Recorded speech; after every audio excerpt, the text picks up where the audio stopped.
It's been a busy couple weeks around here, and I have a lot to tell you about. In fact, I had a little conversation with myself about turning 40 this week, and I just wanted to share that with you.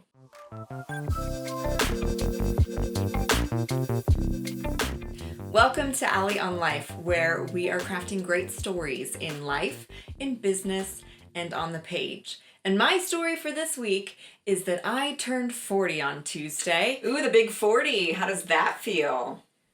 Doesn't feel more than a few days older than 39. That's funny because a few days ago you actually were 39. Yeah. Now, wait, why are you here? I'm always here. Well, I know, but they can't usually see you. Oh yeah, that. Well, you've been talking about how you want to try these kinds of videos, talking to your internal monologue and all that. Right. Well, here I am. Okay, well, that's cool, I guess. So 40, huh? Remember a year ago when you had that bucket list of before 40 and you were going to do all the things and it was going to be this amazing breakout year? Yeah, I remember.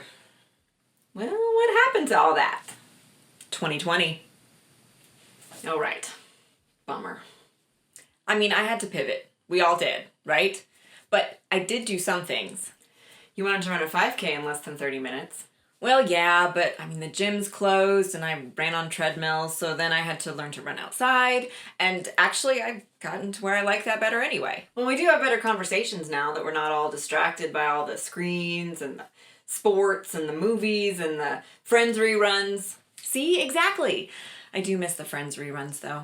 Yeah, me too. So what about all the business plans? You were going to quit your job at the end of the school year and then really focus on building your writing business or editing or coaching.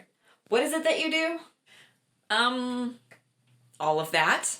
But hey, that actually worked out pretty well because I ended up working from home sooner than I really planned on. So that kind of accelerated the whole working from home thing, and I got started on a lot of my business goals a lot sooner. So that was pretty cool. But then the whole everything being in lockdown and the kids being online learning and everybody being home all the time and not going anywhere or seeing people, that took a big toll on my focus and energy. So I was making progress, but also not making progress. Oh yeah, that was rough. But look, here we are. I started this channel in October and we've been posting pretty regularly, although we did run into a little tech issue the last couple of weeks, so we've been out. Technology, can't live with it, can't live without it. Right? But anyway, we're back on track with all that now, and I've got some really cool stuff coming out that I'm excited about. I'm putting out a free guide for finding time to write, so that's pretty fun. And then I'm going to do a 7-day habit building challenge for writers, and I'm really, really looking forward to that. Oh yeah, I love it when you tell me to shut up so you can write. It's so take charge and productive. Thanks, I guess. Enough about 2020 though. Everybody knows about that. Tell the people about all the cool life stuff that you've learned now that you're 40. Well, I thought that 40 would feel old. And, it kind of is, I guess. 40 years of experience, that's kind of a long time. But I also feel like I barely know what I'm doing around here. So, it's not really that old. And I don't feel old. Nobody knows how long they're going to live, right? But I feel like if I stay healthy and active, I could have a lot of good years left. And, well, gosh, that's the kind of thing that old people say, isn't it? But, when I look at where I've been and what I've learned and where I still want to go, because there's so many things that I still want to do, and I was feeling a little discouraged about that for a while, but then I thought, gosh, look at where I'm at now and where I can go from here. It's really exciting, I really do.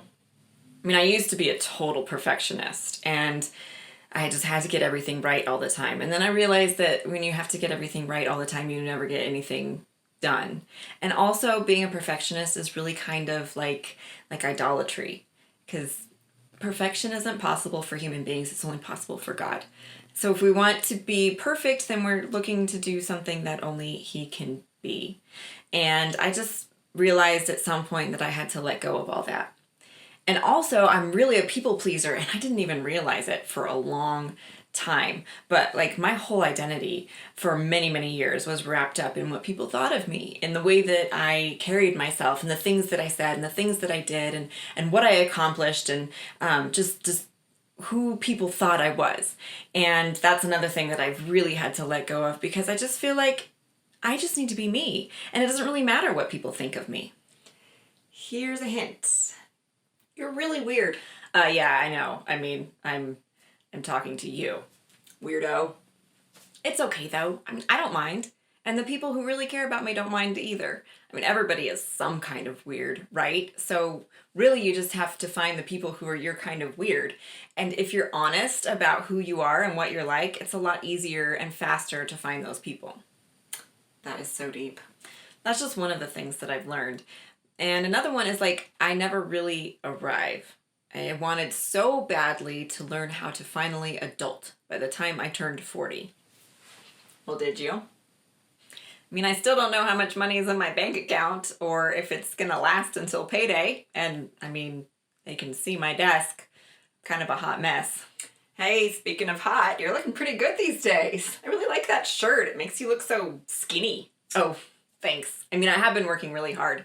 When the gyms closed, I had to find something else to do to keep in shape, and I found the Center community and the Center app and all of that and those workouts, and they have been so fun and just so motivating, and it's helped me hit some extra goals and just continue to keep active and keep in shape. So that's really great. And then just this week, a friend of mine challenged me to train for a half marathon now that I'm 40. Well, that sounds terrible. It really does. I mean, I've never run more than 3 miles, and like I just wanted to get to 4 this year. And what's a half marathon? Like 13 or something? I think so. I don't want to think about it. But hey, think about all those great conversations we'll have on those long runs. It's a good point. I do love those conversations. Say, I've got a lot to do. There was like a lot of drama in the last couple of weeks that I really have to kind of mull over, and you've been reading some really interesting articles that I definitely have to think through. Are you really going to act like you have somewhere else to be right now? How about you just wrap this up? And hey, this was fun. We should do it again sometime. Hey, it's me, the real me, the internal monologue me. She left. I hope that you enjoyed this video. If you liked this format, please let me know in the comments, because I did kind of want to give it a try, and I hope it's a lot of fun, and maybe we'll do some more of these in the future. Plus, if you have any, burning questions for me now that I'm 40, go ahead and put those in the comments too. I am going to be posting videos on Sunday evenings from now on, so be watching for the next one next week. And if you don't want to have to watch for it, you can just hit subscribe and then the notification bell, and you will be notified when the next video is available.